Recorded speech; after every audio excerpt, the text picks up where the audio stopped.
3월 7일 고대 안암병원교회 주일 예배를 시작하기로 하겠습니다. 우리 찬송가 먼저 27장 찬양하시겠습니다.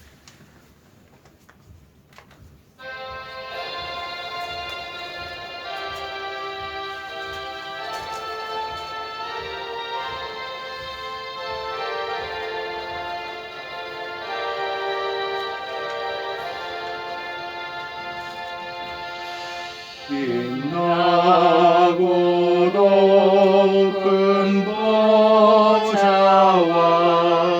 그 위에 앉으신 주 예수의 얼굴 영광이 해같이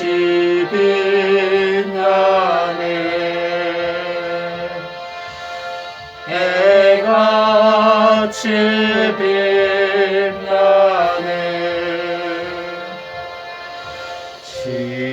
지극히 높은 위엄과 한없는 자비를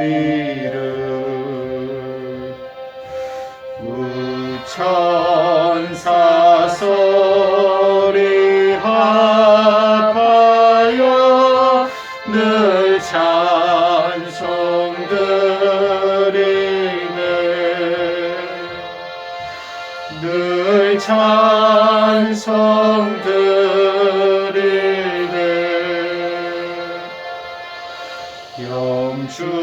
영축을 나를 살리려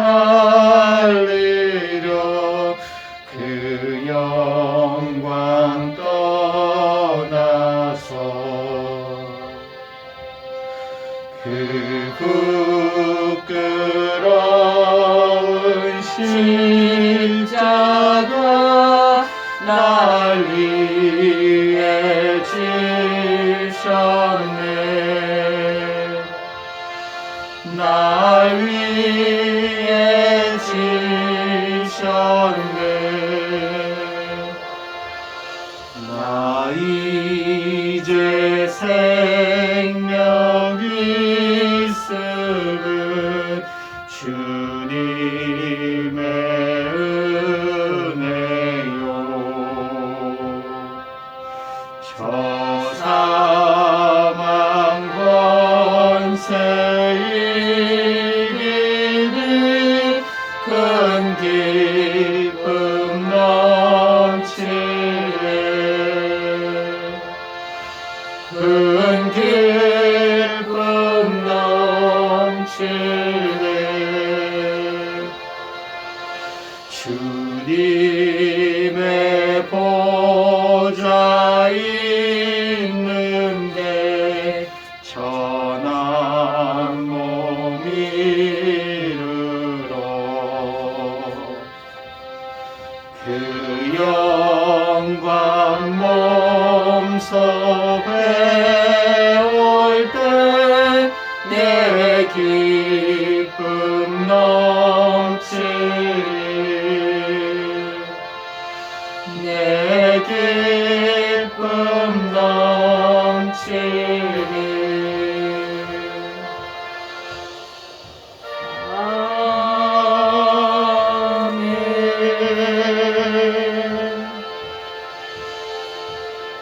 우리 다 같이 사도신경으로 신앙을 고백하시겠습니다.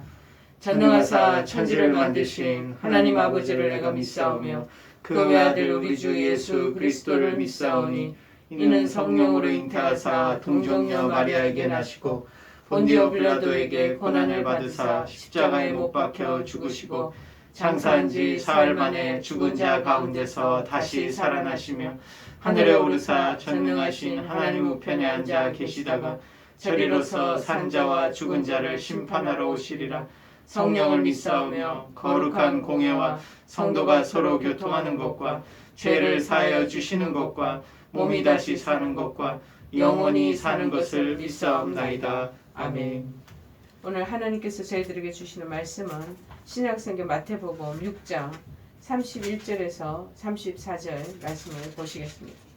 마태복음 6장 31절에서 34절 말씀입니다. 다 찾으신 줄 알고 제가 봉독하고 여러분도 함께 봉독하시겠습니다. 31절입니다. 그러므로 염려하여 이르기를 무엇을 먹을까 무엇을 마실까 무엇을 입을까 하지 말라. 이는 다 이방인들이 구하는 것이라. 너희 하늘 아버지께서 이 모든 것이 너희에게 있어야 할 줄을 아시느니라. 그런즉 너희는 먼저 그의 나라와 그의 의를 구하라. 그리하면 이 모든 것을 너희에게 더하시리라. 그러므로 내일 일을 위하여 염려하지 말라. 내일 일은 내일이 염려할 것이요 한날의 괴로움은 그날로 족하니라. 아멘. 아멘. 오늘 이 말씀의 본문 제목은 너 근심 걱정 말아라. 너 근심 걱정 말아라 라는 제목으로 달았습니다. 여러분 제목처럼 살아가면서 걱정 근심 어찌 없겠습니까? 항상 근심과 걱정은 우리 그림자같이 따라다니는 것 같아요. 어느 여행자가 여행을 하다가 등산을 하다가 이 산을 넘으면 이제는 평탄한 길이 나오겠지 하고 기대하지만 또 지나가다 보면 또 다른 산이 앞을 가로막고 그렇게 한다라는 것이죠. 하나가 지나가면 또 다른 걱정거리가 생겨나고 또 한 고비를 넘기면 또 다른 위기가 찾아오고 어찌 보면은 이 걱정과 염려는 인생이 걸어가는 동안 평생 같이 걸어가게 되는 동반자요 친구처럼 그렇게 우리를 따라다닙니다. 그렇지만은 우리가 걱정의 노예가 되어서는 안 되겠지요.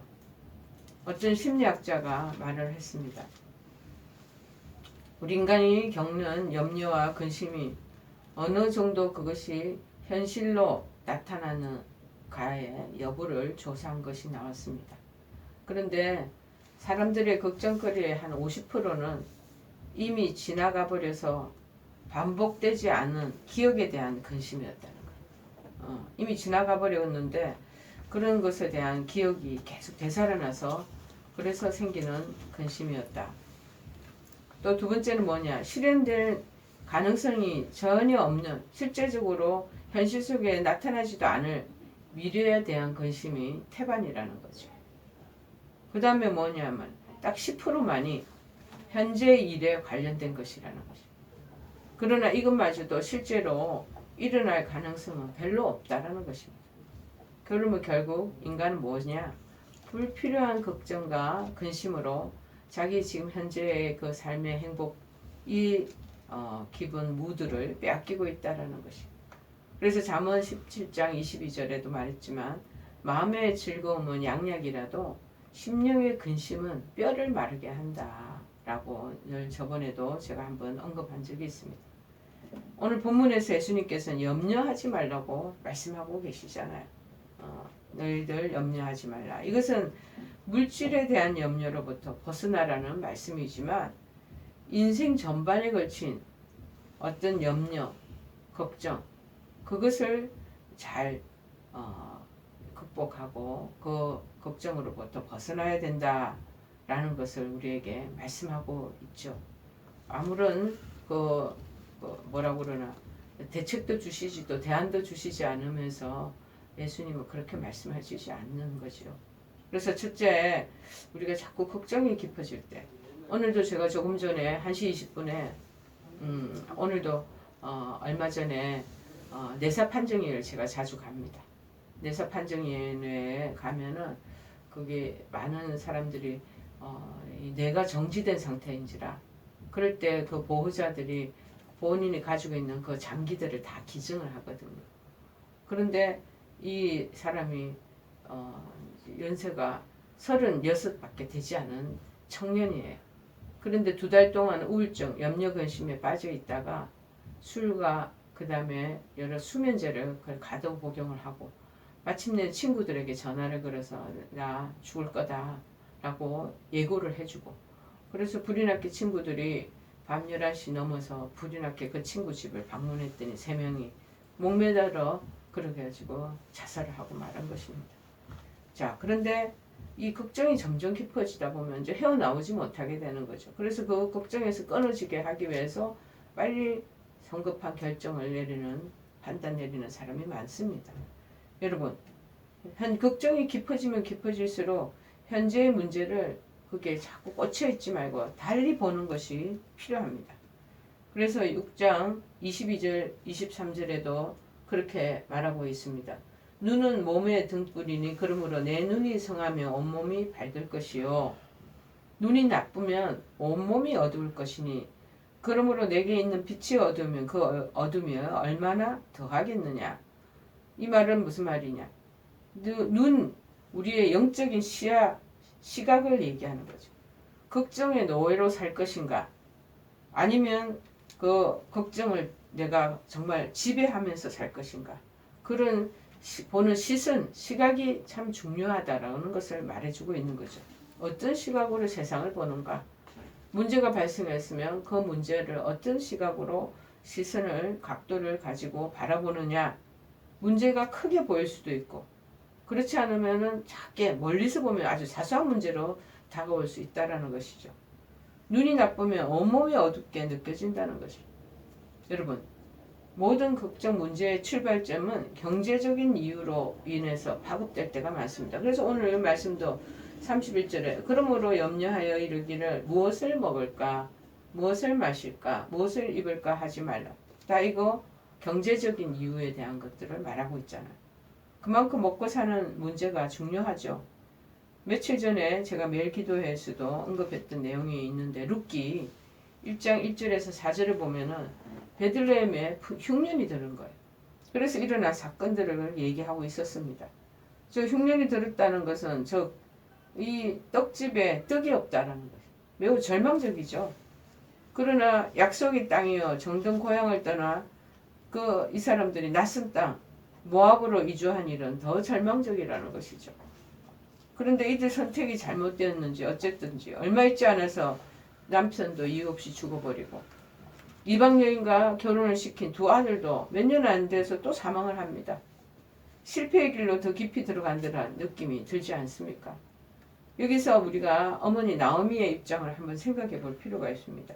남편 죽고 아들마저 어머니 먼저 앞서 보내고 이제 남은 사람이 이방 여인인 며느리 둘 뿐이에요.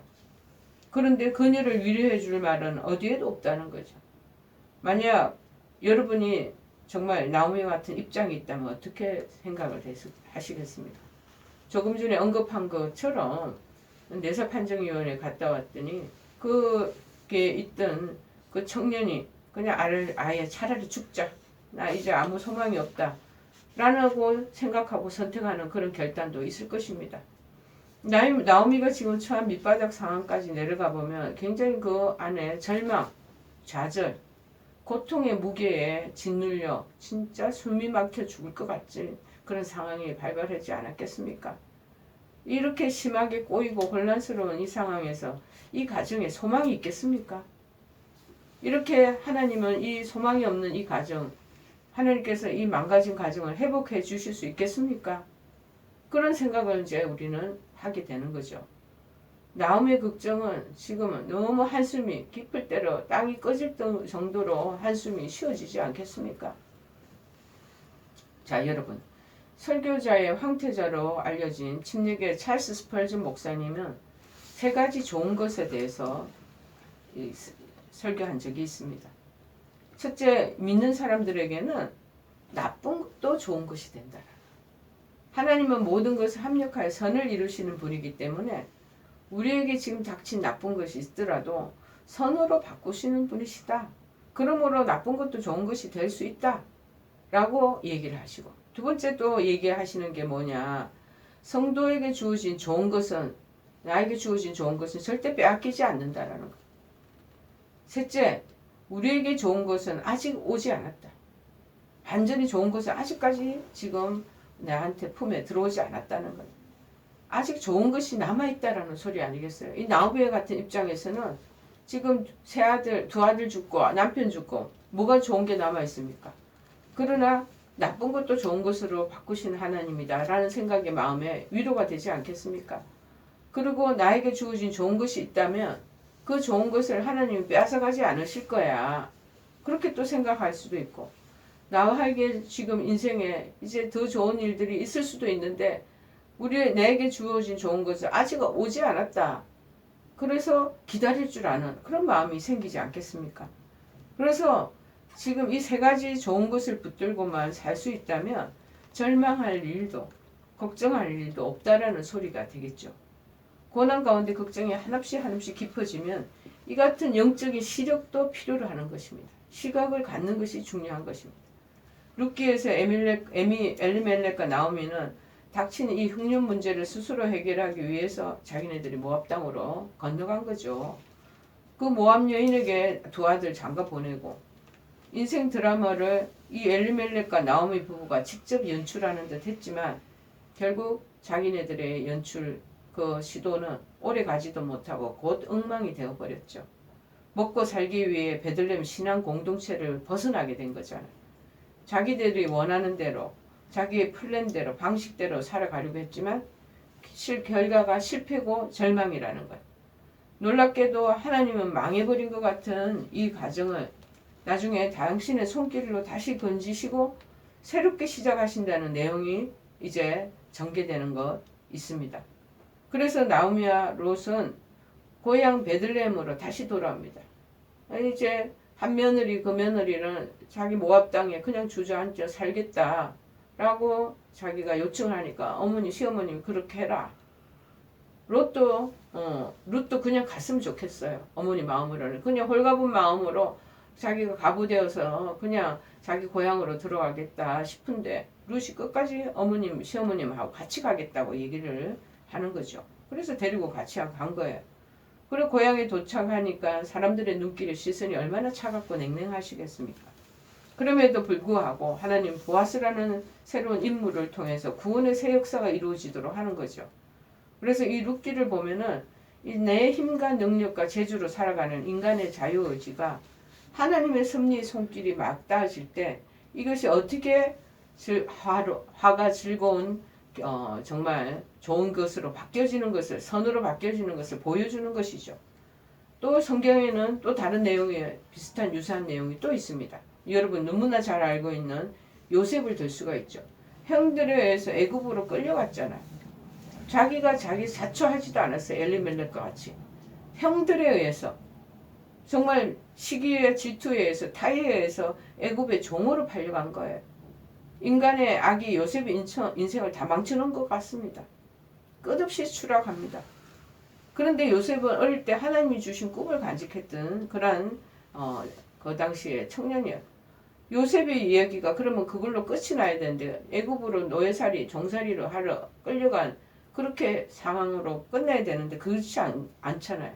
인간의 악이 작동하는 동시에 하나님의 선한 손길도 함께 작동이 되는 거예요. 점차적으로 어려운 여정을 거치면서 애굽의 총리가 되었고 흉년을 맞은 아버지 야곱과 형제들 애굽의 기름진 땅 고센 땅으로 불러들이게 되는 거죠. 하나님은 요셉을 통해서 이스라엘을 태동시키는 일을 하시고 계획하시고 시작하시잖아요. 나중에 요셉은 그를 팔아넘긴 형들에게 말하는 게 나옵니다. 형들은 자기네들이 지은 죄가 있으니까 부들부들 떨면서 요셉 앞에 등장합니다. 그런데 요셉은 전혀 다른 관점을 제시하는 거죠. 요셉은 어떻게 얘기하냐. 애굽에 내가 온 것은 형들이 나를 노예로 팔아서가 아니라 하나님이 이끄셔서 그렇게 됐어 하고 설명을 하는 것입니다. 이 요셉에게는 이 문제를 문제로만 읽지 않는 영적인 이런 시각을 가지고 있었다라는 것이죠. 상처를 끌어안고 사는 사람들의 특징이 뭔 줄 아십니까? 늘 잘못된 관점을 가지고 잘못된 영적인 시각을 가지고 있다는 거예요. 누구 때문에, 무엇 때문에, 어떤 사건 때문에 라고 남에게 자꾸 투사를 하면서 원망하고 불평하고 이 사람들의 특징이 분노하는 거, 안에 분개심이 많아요. 자기에게는 이러한 일들이 발생한 게 다 너 탓이야. 우리 친척 누구가 도와주지 않아서 우리 가정에 누구가 나한테 이렇게 해코지를 해서 내가 이렇게 됐어 한단 말인 것이죠. 우리가 왜 성경을 보면서 말씀을 보면서 자꾸 그 말씀 속에 하나님의 정말 은혜를 깨달아야 하느냐 하면은 성경을 읽으면서 우리에게 이런 영적인 시각, 관점의 전환을 자꾸 키워나가기 때문에 성경을 자꾸 읽으라고 얘기하는 거예요. 말씀을 자꾸 가까이 하라고 얘기하시는 게 다 뜻이 있는 거예요. 모든 이야기 속에는요, 하나님을 찾아내는 눈의 시각이 다 있습니다. 그 시각을 필요로 한다는 것입니다. 나를 힘들게 하는 사람이나 그 환경만 보인다면 이미 진 것입니다. 우리는 어떤 이야기와 사건 속에서도 하나님을 발견할 수 있는 눈을 가져야 하는 거죠.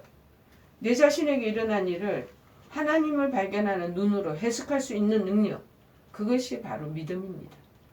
여러분, 우리가 가지는 관점이 뒤틀리면 일이 아주 복잡해집니다. 일어나는 상황에 휩쓸리면 길을 잃고 답이 보이지 않습니다. 걱정과 근심의 구름통에 빠지게 되고 벗어나지도 못합니다. 그러나 성경적인 관점을 딱 가지고 살면 길을 잃어버리지 않습니다. 깊은 수렁 속에서라도 벗어날 수 있습니다. 그래서 룻기도 그냥 이야기 스토리로만 읽지 말고 이 스토리와 이 사건 속에서 일하시는 하나님을 발견해야 된다는 거죠. 이것이 인생에서 너무나 중요한 영적 시력을 정말 가지는 것이라는 거예요. 모든 그림, 성경에 있는 모든 이야기들, 모든 사건 속에서 하나님을 찾아내는 눈, 그 눈을 가진 사람은 복 있는 사람이 됩니다. 그래서 또 요셉도 마찬가지. 하나님이 이 일을 위해서 내게 이 같은 일을 허락하신 거구나 라고 답을 찾은 것입니다.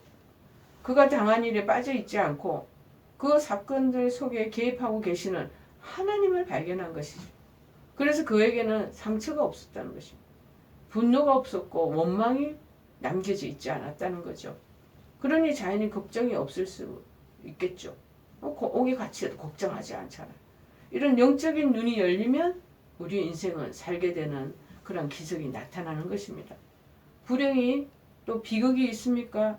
그 속에서도 모든 것이 깨어지고 망가진 그 가운데서도 하나님만 보면 이미 문제는 해결되고 살 수 있는 길이 열리는 것입니다. 여러분, 우리가 아이들 키우다 보면요, 가자봉지 막 들고 놀다가 갑자기 사람들 옆에 툭 부닥쳐서 그냥 막 울어대잖아요. 그 아버지가 보기에는 그것은 아무것도 아니에요. 왜? 다시 사면 그만이지. 다시 하나 더 2,000원짜리 하나 사주면 아이에게 과자가 쏟아진 일이 그렇게 대수롭지 않게 여겨지는데 이 아이에게는 굉장히 큰 사건이에요. 다 엎어지고 먹을 게 상실되니까 거기서 대성통곡하고 오는 거죠. 근데 아빠의 눈에 보내는 그거 별거 아니되는데 왜 이렇게 아이가 대성통곡하나 그렇게 여겨집니다. 정말 확실한 절망이라도 다른 앵글, 다른 관점에서 보면 그것이 희망이 될 수 있다는 거예요. 이 관점을 발견하는 것이 바로 영적인 시각이라는 것이죠. 하나님의 사람들은요, 하나님의 손을 찾아내는 영적 시력을 자꾸 자기 스스로 발굴해내고 그것을 소유해야 하는 것입니다. 그것이 바로 뭐라고 얘기를 하느냐? 믿음이다 라고 말씀을 전하고 싶습니다. 영적인 눈으로 계속 말씀을 찬찬히 들여다보면 보이는 것이 있습니다. 끝난 것 같은데 이 사건이 이제는 비극으로 절망으로 마감을 지어야 될 것 같은데 그렇지 않은 거예요. 다 끝난 듯한 이 얘기 속에서 나오미와 두 며느리가 드러나게 되잖아.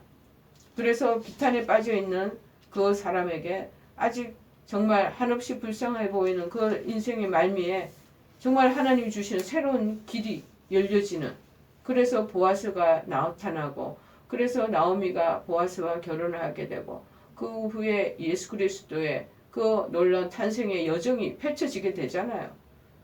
여러분, 하나님은요, 우리는 포기했지만 어떤 상황에서도 일할 도구를 반드시 남겨놓으신다라는 것입니다.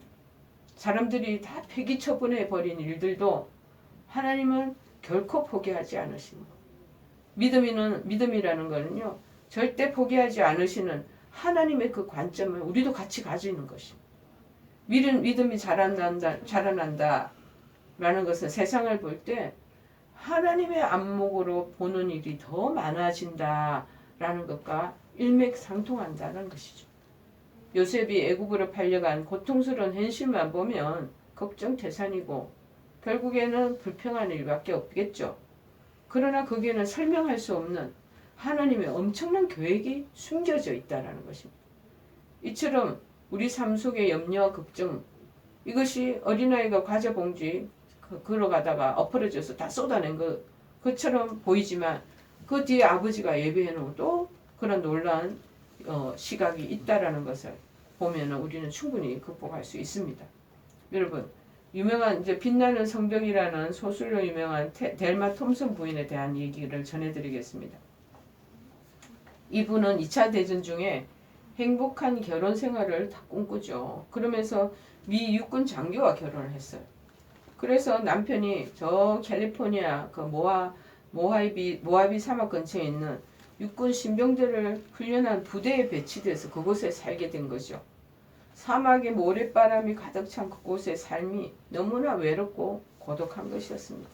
하나부터 열까지 신혼부부 그 안에 신부가 살기에는 너무나 불평불만해. 그리고 그 옛날에 에어컨이 되어 있었겠습니까? 뭐가 그 시설이 좋았겠습니까? 사막의 모래바람과 그리고 더위와 통나무 집에 남편 없는 동안에 혼자 그렇게 남겨진 그 상황 속에서 주변 사람들이라야 말도 통하지 않은 멕시칸 사람들, 인디안 사람들, 의사소통이 안 돼. 그러니까는 대화가 단절되고 이 열악한 환경에 더 이상 못 살겠는 거야. 그래서 너무나 슬프고 외로워서 부모님께 편지를 했습니다. 이곳 생활 이제 정리하고, 그러니까 결혼 생활도 정리하겠다는 뜻이죠. 집으로 돌아가겠다. 차라리 이곳에 있는 것보다 형무소가 낫겠다는 그런 불편의 내용을 가득 심어가지고 담아가지고 아버지 어머니에게 보냈습니다. 그런데 얼마 있다가 아버지로부터 2줄의 답장 편지를 받게 됩니다. 자, 그 내용이 뭐냐? 2명의 죄수가 감옥에서 조그만 창문을 통해 밖을 바라보았는데 한 사람은 밤하늘에 반짝이는 별을 헤아리며 미래를 꿈꾸며 살았고 다른 한 사람은 감옥에 굴러다니는 먼지, 바퀴벌레를 세면서 불평과 원망으로 살았다. 그러는 2줄의 답 내용이 딱 적혀있는 편지였습니다. 아버지의 간단한 회신 너무 실망한 거죠. 그러나 그 편지 내용을 몇 번이고 되풀이해서 읽다 보니 깨달음이 온 거예요. 내가 지금 이 감옥에 갇혀 있다 생각하면서 먼지와 바퀴벌레를 세며 너무나 불평불만했구나. 그래서 간단한 그 비교 편지를 보고 깨달은 점을 자기가 머릿속에 담고 그 다음에 좋은 점이 뭔가 현재의 삶 속에서 조그만 창문을 통해서 감옥에서도 밖을 바라보며 하늘의 별을 바라보며 헤아렸던 그 미래를 꿈꾸는 그거 인상이 이렇게 머리에 들어오면서 아이고 나도 마음을 달리해야겠다는 것을 깨닫는 거죠. 그래서 주변의 원주민 인디언들과 친구가 되기 위해서 마음의 문을 열고 진심으로 다가서며 노력한 결과 이들이 여행자에게도 팔지도 않던 소중한 것들을 이 델마 톰슨에게 선물하는 원주민들과 막 친하게 지내게 됩니다. 그리고 나중에는 이 델마 톰슨은 이후에 선인장, 사막이니까 난초, 여우수와 나무 등의 모양과 사막의 식물들을 조사 연구하기 시작했고 그래서 100만 년 전에 이 사막이 바다의 밑바닥이라는 것을 찾기 위해서 조개 껍질도 찾아내고 그래서 점점 불평불만해서 즐거운 삶으로 모든 게 바뀌어지게 된 거예요. 그래서 자연환경을 깊이 연구하면서 그 삶에서 얻은 소재로 소설이 탄생하게 됐는데 그것이 빛나는 성벽이라는 소설을 만들게 된 여지가 됐다는 거죠. 여러분, 이 사막에서 별을 보는가, 땅을 보는가, 무엇을 보느냐에 따라 걱정은 안개처럼 왔다가 사라질 수가 있다는 거죠. 여러분 지금 병원의 현장에서, 병실에서 어려운 그런 여건과 난관과 질고에서 정말 별을 보십니까? 아니면 지금 눈앞에 있는 그러한 문제만을 보시는 것입니까? 작은 시각 하나의 차이로 많은 것을 변화시킬 수가 있다는 것입니다. 병을 치료하는 과정에 근심이 생기지만 어떤 눈을 갖느냐에 따라 그 무게가 달라질 수 있다라는 것을 말씀드리고 싶습니다. 둘째로 뭐냐? 걱정이 깊어집니까? 하나님을 더 신뢰하십시오. 여러분 사람은 하나님과 만몬 그리고 이 물질적인 것 두 주인을 동시에 섬기지 못한다고 말씀하고 있습니다. 마태복음 6장 24절에 말하죠. 한 사람이 두 주인을 섬기지 못할 것이니 혹 이를 미워하며 저를 사랑하거나 혹 이를 중히 여기며 저를 경히 여기며 너희가 하나님과 재물을 겸하여 섬기지 못하느니라. 누구를 주인으로 섬길 것인가? 우리 인간 자체가요. 이것도 잘하고 싶고 저것도 잘하고 싶지만 우리의 연약한 우리가 질그릇이기 때문에 두 개 동시에 다 거머쥘 수 없다라는 거예요. 자, 그런데 이스라엘 백성은 골리앗을 만몬에 의존해서 판단했죠. 세상적 가치로 보면 자신들은 너무나 열세인 거예요. 하지만 소년 다윗은 틀렸잖아요. 만군의 여호와 이름으로 내게 가노라.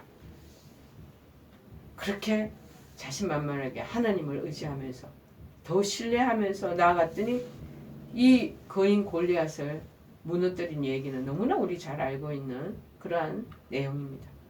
우리 지금 사순절을 보내는 기간이죠. 사순절 주인공은 예수 그리스도이십니다. 성경에서 최고의 비밀은 예수 그리스도입니다. 예수 그리스도는 보배 중에 보배입니다. 저는 일전에도 설교 중에 얘기했지만 다이아몬드의 다이아몬드. 보석 중에 제일 좋고 비싼 게 다이아몬드잖아요. 그리스도를 만나지 못했다면 아무것도 아닙니다. 흉년에서 풍년을 만났다고 해도 그리스도에게로 나가지 못했다면 그 부유함은 축복이 될 수 없는 거죠. 바울은요. 그래서 그리스도를 얻고 나서 삶에 대한 모든 갈증이 사라졌다고 그렇게 말합니다. 빌립보서 4장 6절 7절에서도 바울을 통해서 그의 신앙을 엿볼 수가 있습니다. 아무것도 염려하지 말고 다만 모든 일에 기도와 간구로 너희 구할 것을 감사함으로 하나님께 아뢰라. 그리하면 모든 지각에 뛰어난 하나님의 평강이 그리스도 예수 안에서 너희 마음과 생각을 지키시리라. 예수 그리스도를 만나기 전에는 우리의 삶은 흉년이었습니다.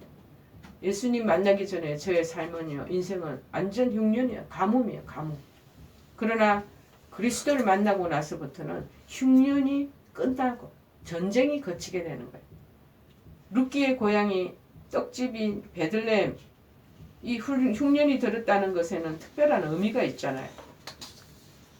베들레헴은 그리스도가 탄생하신 곳이에요. 그리스도가 오시지 않으면 떡집에 떡이 없는 것과 같은 거예요. 그리스도가 진정한 떡이 되는 거예요. 요한복음 6장 35절에 그래서 말해요. 나는 생명의 떡이니 내게 오는 자는 결코 줄이지 아니할 터요. 나를 믿는 자는 영원히 목마르지 아니하리라. 우리를 만족시켜 주시는 유일한 분이시라는 것을 말씀해 주고 있죠. 예수 그리스도가 우리 삶에 찾아오셔야 기근이 끝납니다. 비로소 우리는 부유한 자가 되기 시작하는 거죠. 그리스도를 만나기 전에는 우리는 끝없이 이주하며 방황하고 평안이 없습니다. 우리의 마음대로 제 갈 길을 가던 사사시대의 혼란과 똑같이 그리스도를 만나기 전 우리의 모습과 똑같은 겁니다. 그러나 예수 그리스도를 만나면 혼란스럽고 삶의 무질서가 회복이 되고 질서를 찾게 되고 평안과 안식을 누리게 된다는 거예요. 하나님이 우리 고통을 재료로 삼아 섭리하시면 고통이 고통으로 끝나지 않고 오히려 고통은 선물이요 축복이 되는 거예요. 오늘 룻기를 통해서 그리고 이 욥을 통해서 우리가 성경의 인물을 통해서 알 수 있잖아요. 하나님 우리가 잘못된 선택과 판단과 실수로 인해서 삶이 무너지도록 내버려 두시지 않습니다. 우리는 자꾸 실수하고 실패합니다. 연약해서 넘어집니다. 그러나 하나님은 그 손길을 거두지 않으시고 우리 삶에 섭리하시기를 원하십니다. 이 사실 때문에 우리는 새롭게 또 살아갈 용기와 이유를 가질 수 있다는 것이죠. 베드로전서 5장 7절에도 말합니다. 너희 염려를 다 주께 맡겨버리라. 이는 저가 너희를 권고하십니다. 맡기라는 기도하고 실천함으로써 돌보시는 하나님께 그냥 그 손에다 우리 모든 걱정 것임 내어드리라는. 재미있는 거는 영어 돌보신다. 이 돌보다는 말이 care예요. care. C-A-R-E. 그런데 주의하다 근심도 같이 케어라는 뜻이라는 거예요. 하나님의 케어, 돌보심에 케어, 주어이 하지 않는 사람은 케어에 빠질 수밖에 없다. 말장난 같지만은 그거를 잘 우리가 머릿속에 넣으시면 좋을 것 같습니다. 하나님의 돌보심을 확신하고 의지하는 사람만이 자신의 모든 문제를 하나님께 내어 맡길 수 있고 하나님께 내어 맡긴 사람만이 염려로부터 벗어날 수 있다는 것입니다. 자신의 문제를 전능하신 하나님께 맡기려 하지 않고 자기만 지 혼자 붙잡고 있으면 그게 염려가 되는 거예요. 하나님 앞에서는 하나님 이걸 교만한 행위라고 말합니다. 참된 겸손은 내 문제 하나님 능하신 손에 다 내어 맡기는 거예요. 걱정에 사로잡힌 사람은요. 하루 종일 근심 걱정 염려하면서 단 10분도 그 문제를 위해서 기도하지 않습니다. 우리가 하루 종일 걱정에 휩싸이고 염려의 늪에 빠져 있을 때 한 자신의 모습을 살펴보십시오. 그 문제를 위해서 정말 내가 하나님께 정말 기도하고 있는지 관찰해 보라는 것이죠. 염려는 결코 지금 있는 상황과 환경을 바꿔주지는 못합니다. 그러나 기도를 하면은요, 상황을 역전시키는 힘이 있다라는 거예요. 기도를 그러나 사람들이 마치 알라딘의 요술램프처럼 생각하는 사람들이 있지만 그건 아니에요.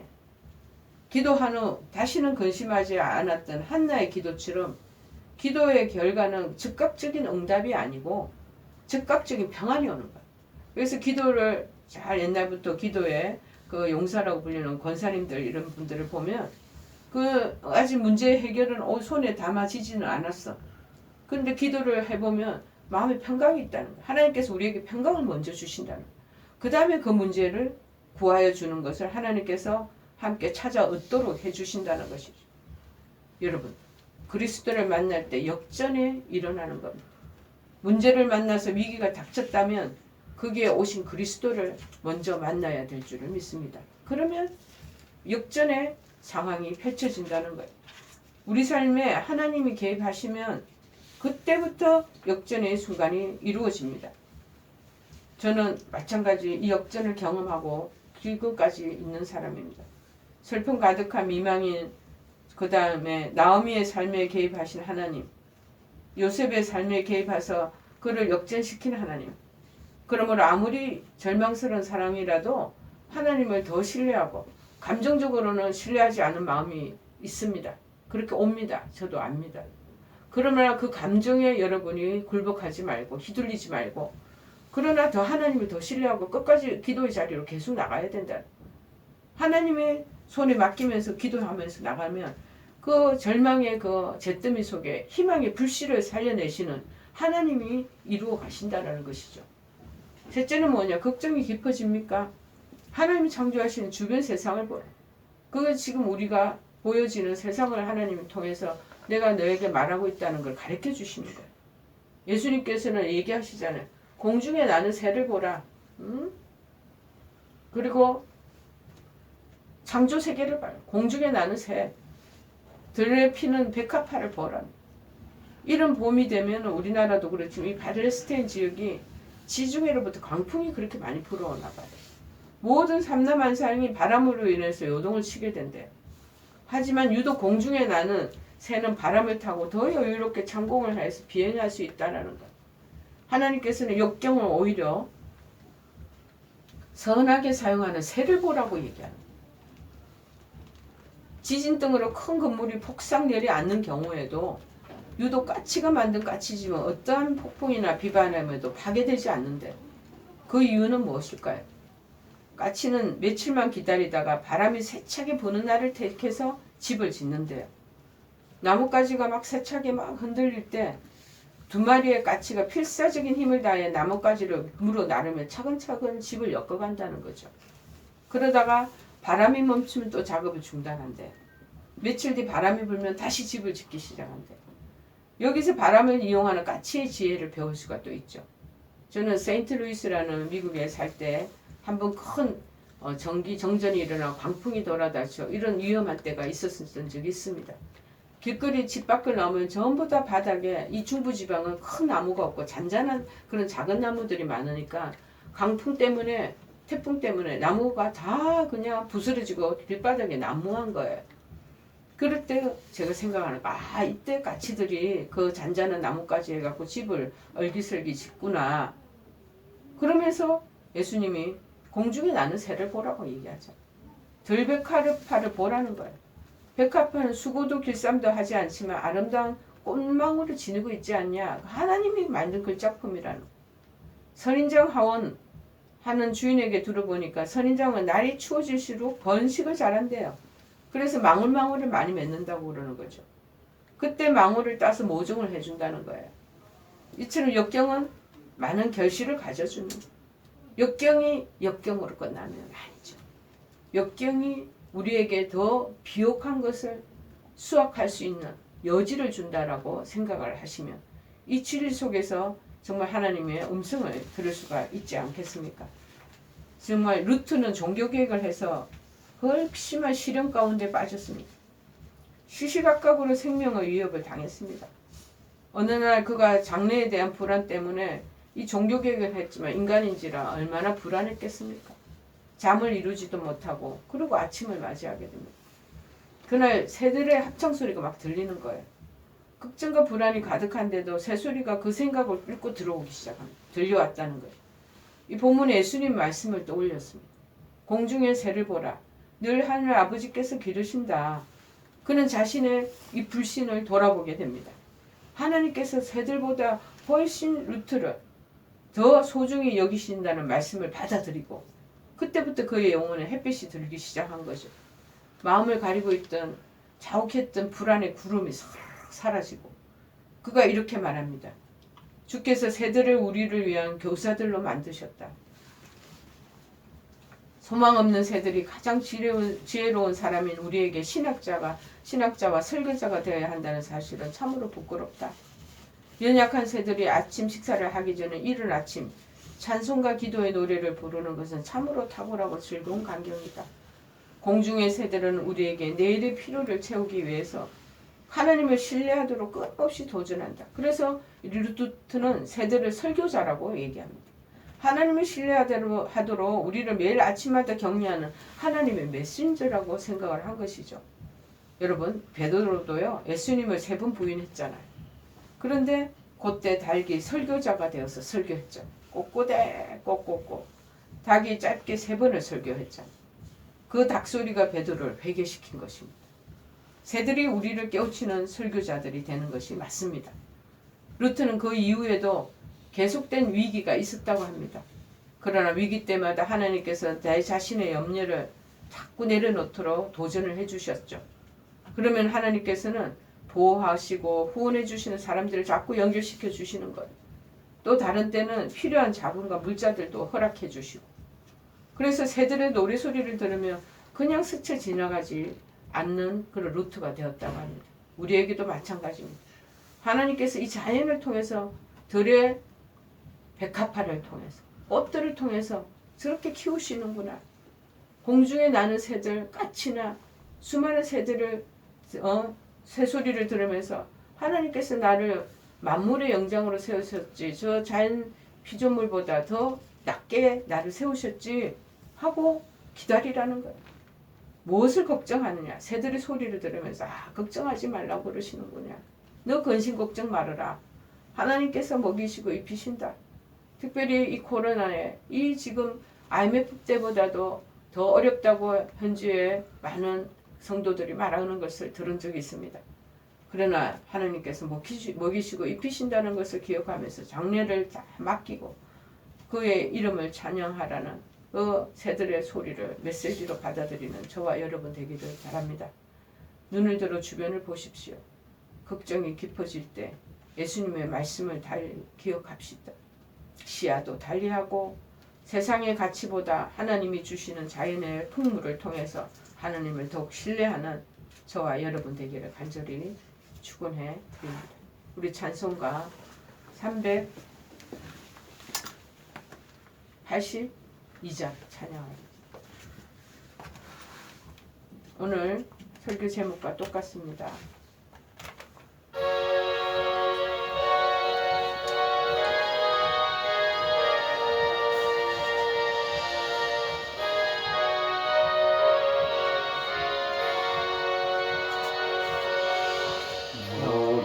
근심 걱정 말아라 주는 나를 지니 주 날개 밑에 거하라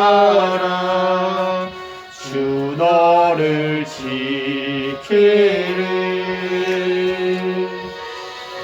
주